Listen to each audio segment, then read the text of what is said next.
வணக்கம். இன்னைக்கு நம்ம சாத்விகம் சேனல்ல ஹனுமன் சாலிசால இருந்து அடுத்த ஸ்லோகம் தான் பார்க்க போறோம். ரெடியா? எத்தனாவது ஸ்லோகம்? 14. ஸ்டார்ட் பண்ணு.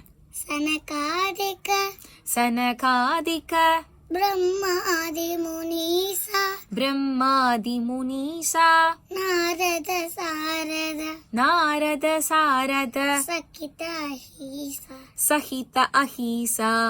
சரி, இதோட பொருள் என்னன்னு இந்த ஸ்லோகத்திலையும் இதுக்கு வரப்போற அடுத்த ஸ்லோகத்திலையும் வந்து நிறைய பேர்த்த மென்ஷன் பண்ணிருப்பாரு துளசிதாசர். ஓகேவா? யார் யாரை இங்க மென்ஷன் பண்ணிருக்காங்க? தெரிஞ்ச நேம்ஸ் எல்லாம் சொல்லு. சனகாதி பிரம்மாதி முனீஷா, யாரெல்லாம் மென்ஷன் பண்ணிருக்காங்க? சனகாதிக முனிவர்கள். ஓகே, சனகாதி முனிவர்கள். அப்புறம் நாரதர், ஆதிசேஷன், பிரம்மா, சரஸ்வதி தேவி, தேவர்கள். ஓகேவா? இவாள் எல்லாத்தையும் இதுல மென்ஷன் பண்ணிருக்காங்க. இதுக்கு அடுத்த ஸ்லோகத்திலயும் நிறைய பேர்த்த மென்ஷன் பண்ணி சொல்ல போறார். ஓகேவா? அது அடுத்த ஸ்லோகத்துல நம்ம பார்க்கலாம். சோ இவாளெல்லாம் இந்த ஸ்லோகத்துல இன்க்ளூட் பண்ணிருக்காங்க. என்ன பண்ண போறாங்க இவங்க எல்லாம், அது அடுத்த ஸ்லோகத்துல பார்க்கலாம். சரியா? ஓகே, நாளைக்கு வேறொரு ஸ்லோகத்தோட உங்களை நாங்க சந்திக்கிறோம். வணக்கம், வாழ்க வளமுடன்.